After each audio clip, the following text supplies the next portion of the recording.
नमस्कार, मेरा नाम है शबीना खान।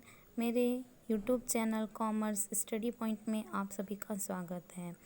आज हम पढ़ेंगे निर्देशांक, जिसे हम इंग्लिश में कहते हैं इंडेक्स नंबर। चलिए सबसे पहले हम इसका अर्थ जान लेते हैं। निर्देशांक का अर्थ।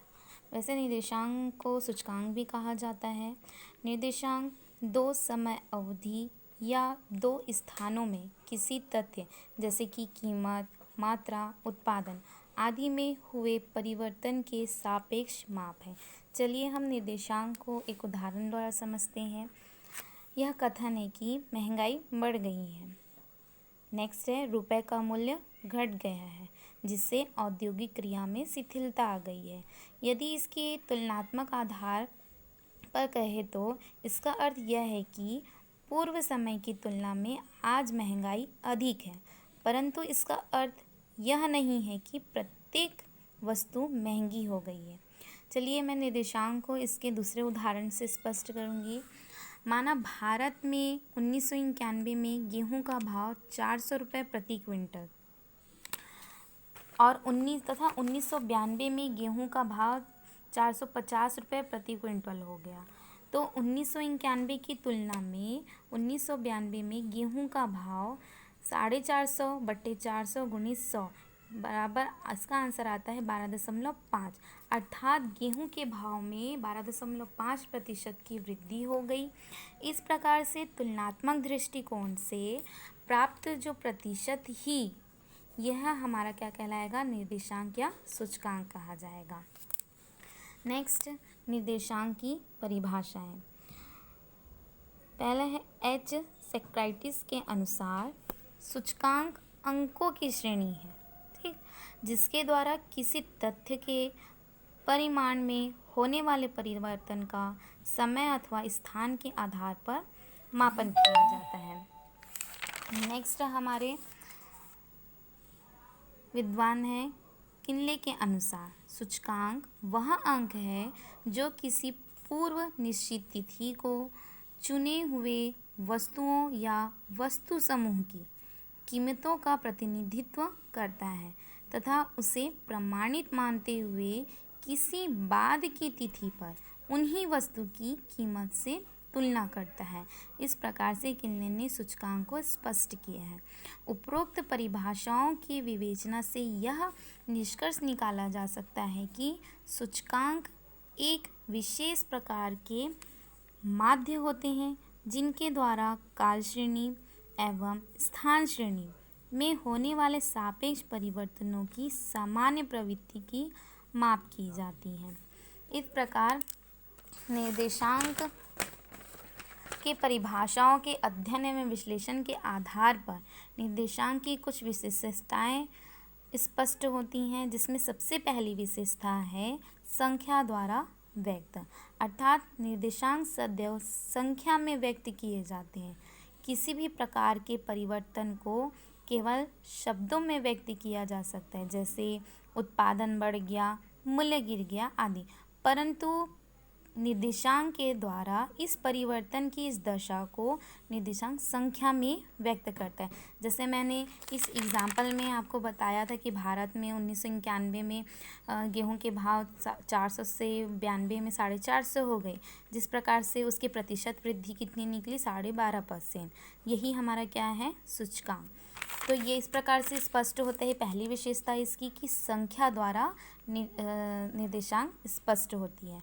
दूसरा है औसत के रूप में प्रस्तुति, अर्थात निर्देशांक परिवर्तन की दिशा को औसत के रूप में प्रकट करते हैं। यह किसी एक वस्तु या कुछ वस्तुओं के परिवर्तन की दिशा का मापन नहीं होता, बल्कि सामान्य रूप में परिवर्तन की दिशा व मात्रा का मापन होता है। इसकी थर्ड नेक्स्ट विशेषता है प्रतिशतों का माध्य। निर्देशांक प्रतिशतों का माध्य है, अर्थात मूल्य अथवा प्रमाणिक मूल्य को 100 मानकर प्रचलित मूल्य का परिवर्तन प्रतिशत में ज्ञात किया जाता है। इसकी नेक्स्ट विशेषता है तुलना का आधार समय अथवा स्थान। निर्देशांक की गणना करते समय तुलना या तो समय के आधार पर की जाती है या तो स्थान के आधार पर। अगर समय को आधार मानते हैं तो समय किसी विशेष वर्ष, महीना या अन्य किसी समय के अंश को आधार मानते हैं। और यदि निर्देशांक की गणना स्थान को आधार मानते हुए की जाती है तो किसी समय विशेष की विशेष स्थान या भूभाग को आधार मानकर उसमें परिवर्तन की मात्रा का मापन करते हैं। इस प्रकार नेक्स्ट पांचवी विशेषता है सापेक्ष रूप में। निर्देशांक की गणना सदैव सापेक्ष रूप में होती है क्योंकि परिवर्तन की मात्रा की माप निरपेक्ष रूप में नहीं की जाती, क्योंकि उस दशा में वह तुलना के योग्य नहीं होता, इसलिए उन्हें तुलना के योग्य बनाने के लिए सापेक्ष बनाया जाता है। इस प्रकार से निर्देशांक की मुख्य पांचों विशेषताओं को मैंने स्पष्ट किया। नेक्स्ट हम पढ़ेंगे निर्देशांक की रचना की मुख्य समस्याएं या निर्देशांक की रचना के चरण या निर्देशांक की रचना करते समय ध्यान देने योग्य बातें कि निर्देशांक की गणना करते समय या उसकी रचना करने से पूर्व हमें बहुत सी समस्याओं का सामना करना पड़ता है। जिससे कि मुख्य रूप से जब हम मूल्य निर्देशांक की गणना करते हैं तो उसमें कई समस्याएं आती हैं, जिसके समाधान के लिए यह आवश्यक है कि हमें यह जान लेना चाहिए कि निर्देशांक का उद्देश्य क्या है। अर्थात निर्देशांक की रचना करने से पूर्व इस बात की जानकारी प्राप्त कर लेना चाहिए कि उसका उद्देश्य क्या है, क्योंकि प्रत्येक उद्देश्य की पूर्ति के लिए हमें अलग अलग कीमत निर्देशांक की गणना करनी पड़ती है। जैसे कि मान लो कि बात मुद्रा की क्रय शक्ति में किस प्रकार का परिवर्तन हुआ है, अगर हमें उसका अध्ययन करना है तो हमें थोक कीमत निर्देशांक का निर्माण करना पड़ेगा। और यदि मुद्रा के मूल्य में परिवर्तन का उपभोक्ताओं पर किस प्रकार से प्रभाव पड़ेगा, अगर हमें यह ज्ञात करना है और देखना है तो हमें फुटकर कीमतों का अध्ययन करना पड़ेगा या तो जीवन निर्वाह निर्देशांक का निर्माण करना पड़ेगा। इसके पश्चात निर्देशांक की रचना के समय ध्यान देने योग्य बातें दूसरी हैं हमारी आधार काल का चुनाव। तो निर्देशांक बनाने के लिए सबसे पहले उस वर्ष का चुनाव करना पड़ता है जिसकी कीमतों से वर्तमान वर्ष की कीमतों की तुलना की जाती है। तो इस वर्ष को ही हम आधार वर्ष कहते हैं तथा वर्तमान वर्ष को हम चालू वर्ष कहते हैं। जैसे मैंने 1991 और 1992 के जो गेहूं के भाव थे उसमें मैंने तुलना किया था, तो इसको मैंने क्या माना था, चालू वर्ष, और इसको आधार वर्ष। ठीक है। नेक्स्ट हमारे हैं ध्यान देने योग्य बात है वस्तुओं का चुनाव। तो जब हम निर्देशांक बनाते समय देश में उत्पादित सभी वस्तुओं एवं सेवाओं को तो शामिल नहीं किया जाता, अतः वस्तुओं का चुनाव करना आवश्यक होता है। तो वस्तुओं को चुनाव करते समय हमें मुख्य रूप से दो बातों को ध्यान में रखना पड़ता है कि वस्तुओं की संख्या का निर्धारण, दूसरी कि कौन कौन सी वस्तुएं उसमें सम्मिलित किया जाए। तो पहली बार जान लेते हैं कि वस्तुओं की संख्या। वस्तुओं और सेवाओं की संख्या का निर्धारण जैसे कि प्राप्त समय, प्राप्त धन, निश्चित किया हुआ शुद्धता का स्तर, समस्या से संबंधित विशेष परिस्थितियाँ आदि के आधार पर किया जाता है। और दूसरा कि कौन कौन सी वस्तुएं सम्मिलित किया जाए। ऐसी स्थिति में ऐसी सभी वस्तुएं सेवाओं को चुन लिया जाता है जो अन्य सभी वस्तुओं का प्रतिनिधित्व करती हैं। या तो ये बोल सकते हैं कि ऐसी वस्तुएं सेवाओं को चुनना चाहिए जिसे अधिक से अधिक लोग प्रयोग करते हो, या इसको ऐसा बोल सकते हैं कि वो वस्तु अत्यधिक लोकप्रिय होनी चाहिए। नेक्स्ट इसकी ध्यान देने योग्य बात यह है चौथी, वस्तु की कीमतों का चुनाव।